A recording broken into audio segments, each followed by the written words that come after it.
Ideea a venit din momentul în care am aflat că în Mila 23, deși e un sat mic, sunt foarte mulți copii.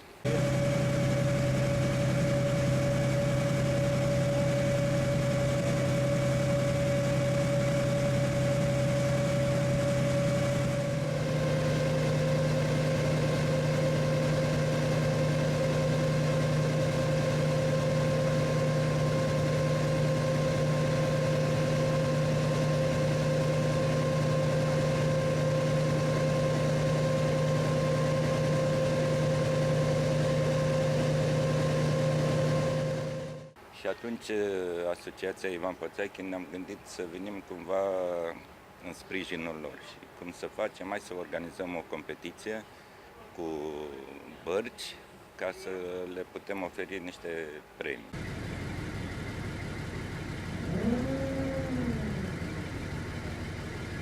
Spre dezamăgirea noastră a fost că nu s-au prezentat decât trei embarcațiuni. Vine pe loc aici.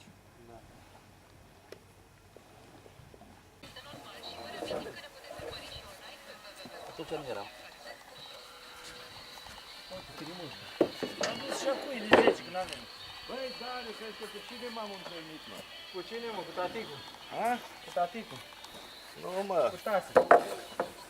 Restul stăteau pe mal. În momentul în care soseau cei trei, ăștia la alții aplaudau și chiar în batjocuri, așa, râdeau de ei că uite și pe fraiere ăștia vâslesc. Și de aici ne-a venit ideea ca cumva să-i facem să înțeleagă că de la 23 este renumită prin faptul că a scos foarte mulți campioni. Făcând așa o socoteală, am realizat că sunt peste 20 de campioni mondiali, olimpici și europeni.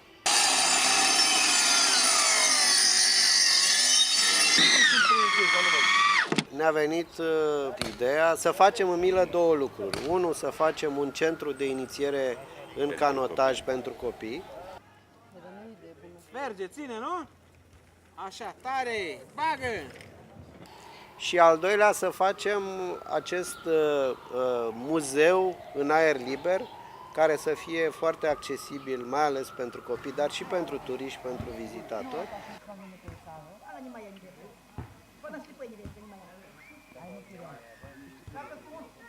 În care pur și simplu să realizezi, să ai, dacă vrei, o prezentare a tuturor campionilor.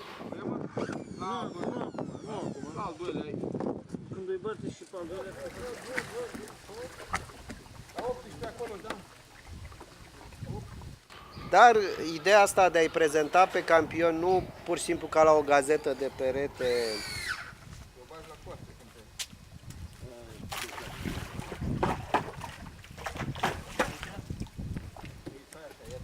ci legat de o altă tradiție care se pierde, și anume tradiția locii, a bărcii, care lotca este, dacă vreți, elementul identitar, poate cel mai important din Delta.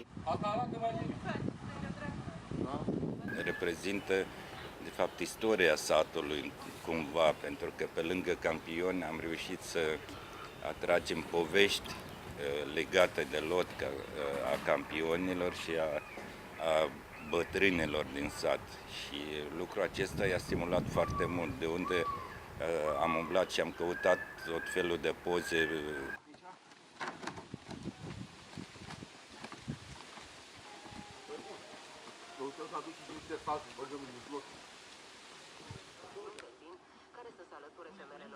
După ce am făcut muzeul acesta, au început să vină săteni, să ne roage că au poze foarte vechi legate de lot, că ideea noastră a fost cumva recepționată foarte bine.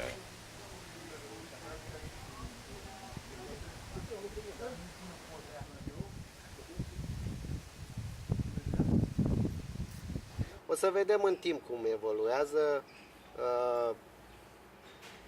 Așa numitul muzeu e undeva în mijlocul drumului, are și o funcțiune, deci nu e doar un muzeu, el rezolvă și o mică problemă de conectivitate în zonă. Când plouă foarte mult, se noroiește drumul și lumea de obicei ocolește pe dig.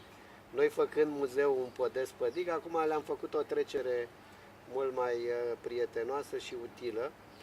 Deci, de câte ori plouă, se vor întâlni cu campionii noștri acolo, localnicii.